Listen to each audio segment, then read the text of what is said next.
And now we're joined by Congressman Brett Guthrie, who represents Kentucky's 2nd District. He spent a lot of time dealing with the intricacies of telehealth services, both as ranking member of the Energy and Commerce Subcommittee on Health and the co-lead of the Healthy Futures Task Force. Representative Guthrie, it's great to be with you. Look, Kevin McCarthy asked you to take on this role of looking at the Healthy Futures Task Force, and I've always liked that framing of what goes in under that tent of health, and it's evolving. We've had a pandemic hit this country hard in so many different ways. We've learned from it in some places, we haven't learned from it in others. But when it comes to healthy futures, what are the equities you think we need to focus on more than we are, and to getting that health picture of average Americans? I mean, most Americans, right?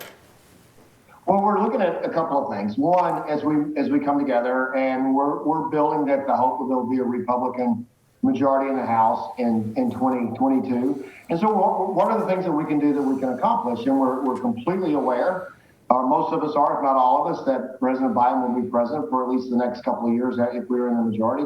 So what kind of things can we do together? We're going to have to work together to get things signed into law. It can't just be a partisan push to move forward. So we can do a lot of things. Telehealth being the number one. I think everybody has accepted that we need to move forward with telehealth. Other things, drug pricing, depends on what happens in the reconciliation bill. But if they don't do a lot of drug pricing in the reconciliation bill, there's a lot of bipartisan stuff in drug pricing we can do. We can do Medicare Part D reform, where every senior over 65 will get an out-of-pocket cap.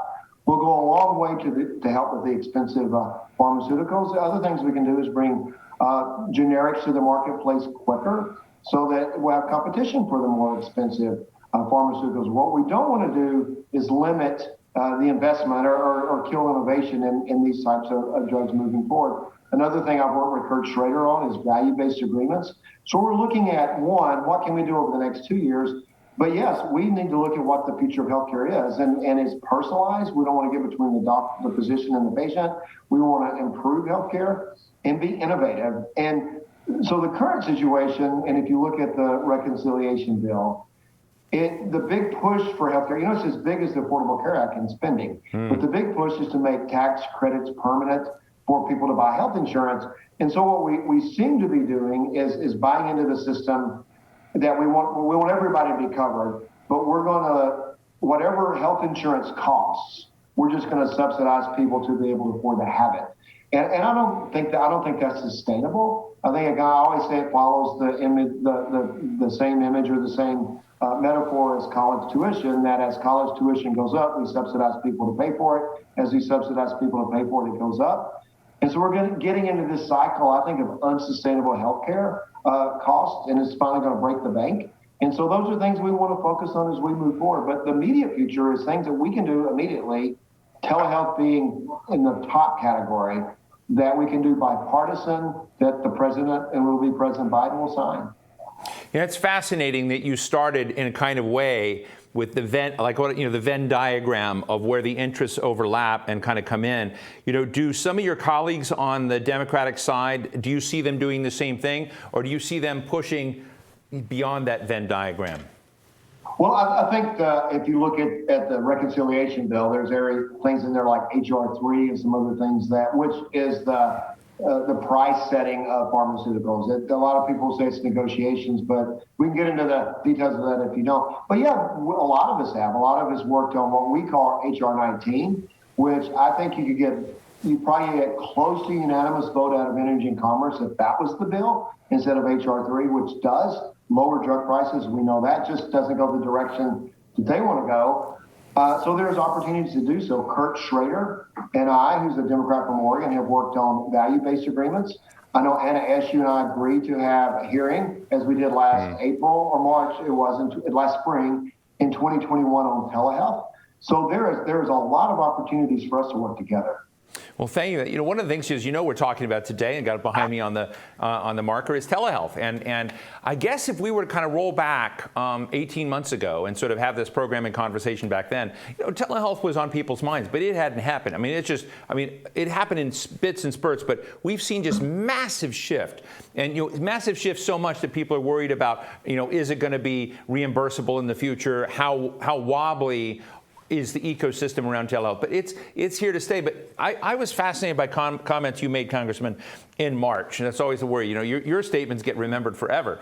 And so on telehealth, you made very interesting comments to me that kind of covered the whole gamut. You said, look, telehealth, really important, really great development. It has helped so many people achieve health. But there are some parts of it that don't fix everything. Folks with movement disorders, folks that don't have broadband, which we can't forget that a lot of the country is still not connected, which is, I think, a national shame, but we can talk about that. And then lastly, you talked about something as well, which is fraud.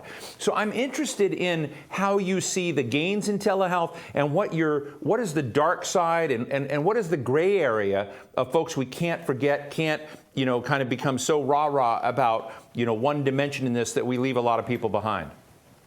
Well, great. That's perfect. And yes, we always talked about telehealth, how much easier it would be. And if anything, sometimes when you have tragedies and you have tough situations, some good things come out of the tough situation. And one is that it immediately forced Department of HHS and others to relax rules on telehealth because we had people that needed to see a physician, needed to see a healthcare provider, but we didn't want them going to the healthcare provider and being exposed to COVID. So telehealth came about, but it did expose some things that we have to move forward. One, it makes it easier for people to see a healthcare provider. I live in Kentucky. I live in Bowling Green, which is I live right off I-65, and anybody within any close distance to where I live has access to wonderful healthcare. But I represent some rural counties as well, where you're an hour and a half away. And if you're going to get routine or other types of healthcare, it's just convenient and it gives people access to healthcare. And so we can't put the genie back in the bottle and go back to the way that we were. But how do we move forward and what things do we have to address? One is the parity of payments. So if you're seeing somebody through a telehealth, is it the same cost if you see someone in your office? We need to look at that and see what the parity is. We want it to be properly utilized. Because utilization will go up. So if people are having to drive to a healthcare provider to have healthcare, not everybody can get there, not everybody can be there. And so healthcare is going to go up. But if it's somebody that needs the care and they're not getting it because they can't get there, we want the utilization to go up so those people can be served. But also we have to look at the cost impact of that. We don't want overutilization, which that can come move forward. You all talked about broadband. I will tell you, even if the reconciliation bill does not pass, I've had people tell me, FCC commissioners, others, there is now enough money in the system through the CARES Act, the American Rescue Plan. The money that went directly to counties. I can tell you my area, most counties are wanting to do broadband. If you were in the broadband installation business, you're going to be busy over the next several years. And the question really is not the money to move it forward, how we're going to have the capacity to move it forward. So not everybody's going to have access to broadband. So what platforms can they use? Can people just FaceTime if they're going to do telehealth? Currently that's not the preferred way to do it, but is that the only way to do it? And so those are the kind of things that we have to look at. The other is licensure. Most states are based on healthcare providers are licensed by states. And I got into athletic healthcare providers that travel with their teams. I had a friend who was a team doctor for Auburn when they're playing in California. Does he have a license to treat an Auburn player on the sidelines if he's in California? And it took us forever to get that figured out. So the licensure side of it is not going to be easy either. So we want telehealth. We want people to have access to telehealth. We want people that weren't going to the physician because they couldn't get there or a healthcare provider to have access to telehealth. But we have to be mindful of those things as well. I guess one of the other dimensions, and look, I want to be very careful what I'm going to say so I don't get sued. I signed up for a telehealth experience. I had a great experience, in this. What I did not know, and it's my fault, I was inattentive to detail, is that I had signed up to a club. And I began getting charged every month, even though I probably talk to a doctor twice a year because I'm not, in the area. So, it was interesting where I saw both the benefits, but I worried, wow, there are a lot of people who are less attentive than I am to stuff, who made this. I won't call that fraud. And I'll call it kind of an arrangement where as this is evolving and as we get norms and practices and habits, they're there. But you were specifically speaking in March about the growth of fraud in telehealth, which really interested me. And I have family in Kentucky, and I know that that there are players out there preying, particularly on elder Americans broadly. But do we have to do something in the policy world about that?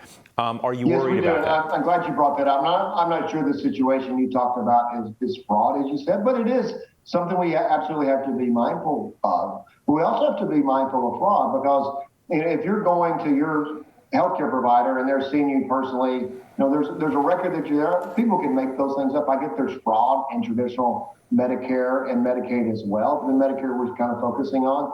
So that happens, but it's harder to do fraud if you're physically moving forward. But if you look at any time we've opened a new program, be it DME, medical equipment, durable medical equipment, there's always seems to be rampant fraud. And so what we're concerned about is the telehealth marketers, where you're getting a phone call from a physician, call this number, we'll provide you with some kind of service, and it just gets billed to Medicare. And so we're looking at things like you do have to have a visit to the healthcare provider before you can do telehealth moving forward. Those are the kind of some of the gatekeepers, just to keep phone banks from developing to call you and offer you advice, and then medical advice that you may not even be soliciting, and then billing the government for what they did. And so we have to have those safeguards in place.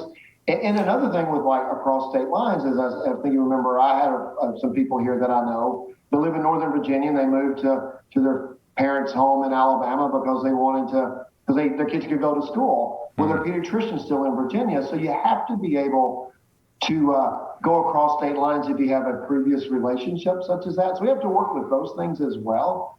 So my point is, we all want telehealth, but there have to be some guardrails around it to make sure people aren't taken advantage of, and the government and the taxpayers aren't taking advantage of. Congressman, another area that you talked about, which I think we're going to be talking about in this program today, are folks with movement disorders, other things where telehealth just one size doesn't fit all, and how to take into account. But there's really another dimension of this, which is really the level, whether telehealth will easily and quickly replace the level of trust between a local doctor and a person. I don't know if you're talking to some of my friends in the Doctors Caucus in the House. There's Brad Wenstrup, there's Senator John Barrasso. There are people on both sides of the aisle that are doctors, and they've talked about during the pandemic that one way to get people to take the vaccine is not have the federal government saying it, but work through trusted ambassadors who are your local doctors, your family doctors. Do you worry about that dimension, that in-person care is going to somehow, and the trust, we already have trust problems with science and health in this country, let's be honest. And so I guess the question is, if you lay on this new layer that is expanding rapidly, and I find it fascinating and important, but are we losing something in the process? Well, I think we have to have that patient-doctor relationship. And so the question that you get to that we'll have to answer is telehealth something that you sign on and you have a cold or you have some issue, so you sign on to telehealth, a physician shows up and you have that diagnosis back and forth.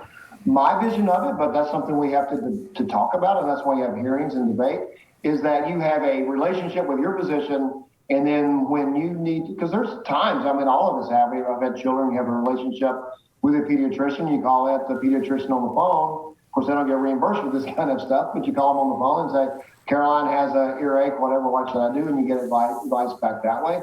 So I kind of see it, the way I see it kind of developing is you have a relationship with your neurologist if it's motion disorders, neurologists for other reasons. And you do have to go to the office on occasion. It's not a pure telehealth relationship, but there are things that you can do back and forth, your monthly checkups, if you're checking in. Like you said, I'm like you, I don't see a doctor more than probably once or twice a year. And so the idea but people who have chronic conditions may only need to check in and say, here's my blood pressure, or the things that you can do electronically and through medical devices.